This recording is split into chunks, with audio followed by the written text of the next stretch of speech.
Well, hello everybody. Just a bit of a side quest with this video. I have this little tube of microchips that just turned up. I thought I'd explain one of the little problems I'm having is just getting the audio chip that I wanted. I found them, I've bought them, and they're being currently in transit, being shipped to the factory. But it's an interesting thing because it kind of shows there is a moving target. Things are never as fixed as you want. The chip I want, this is Amazon in Japan. You could just buy it on Amazon, exactly the chip that I wanted. But I couldn't find it to send to the factory in the exact form factor I wanted. The shape of the microchip, it's what's called the package, and it has a footprint. That's so you make the circuit board to fit the footprint. And the version that I've been using is called the 24SS, and the only version I could find was 22QS, which is like a fraction of a millimeter different in size. So that's not a problem. Okay, we will just tweak the circuit board a little bit.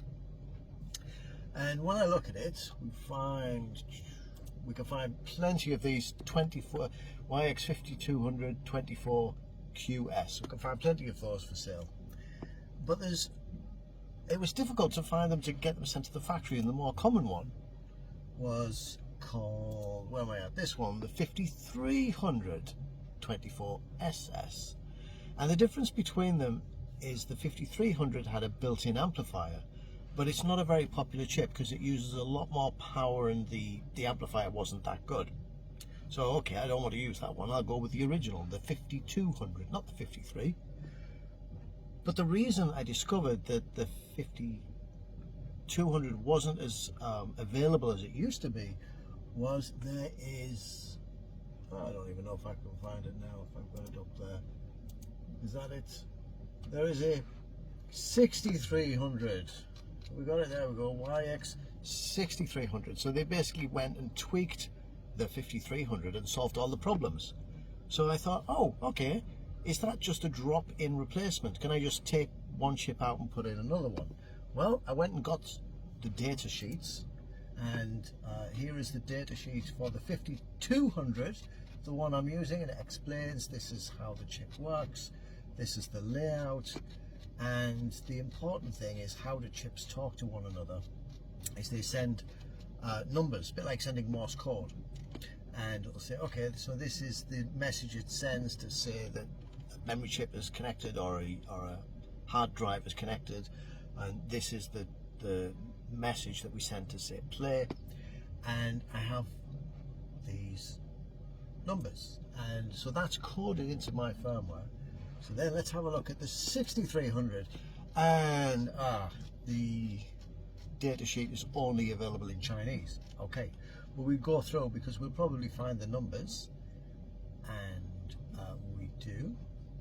So it's still in Chinese, and we say, yes, here are the numbers. This is like the Morse code message that gets sent, and it's slightly different. So it means that not only do I change the chip, but I have to change the firmware, because the messages that they send backwards and forwards are different. And if I put this chip in, I have absolutely no idea what its power usage is, because it's got a built-in amplifier as well. Apparently it's more efficient. So not only do we change the chip, but we have to change the firmware, and then we have to look at the power draw on the circuit. Do we need to change the circuit? Who knows what needs to be done? So this replacement audio chip that decodes, the audio files, MP3 player. So think of it, it's an MP3 player in a single chip.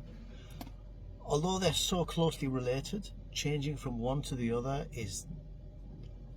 you can't just take one out and put the other in. You've got to change your firmware, like rewrite the software for the chip, and then you've got to look at the circuit and make sure that it's not drawing too much power off the battery, because with anything with a battery, your power is a finite resource, so you want to maximize it.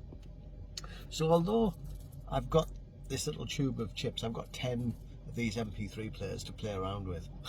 I have no idea when I'll get to work with them, but I think I need to, because although it won't make any difference to how the unit works, I think that over the next year or so I'll probably have to change to the more popular chip, because if this is now the most popular chip, then I'll have to use that one.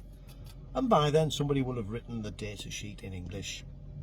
I think I can figure it out. I think because the data sheets look similar, and they've obviously just updated it. They've updated the old one, but it's still it's far more effort than I'd like. It would be so easy if we could just say, okay, let's put this chip in and use that one instead. It won't happen. It needs this tiny change has a knock-on effect, which is going to be quite serious.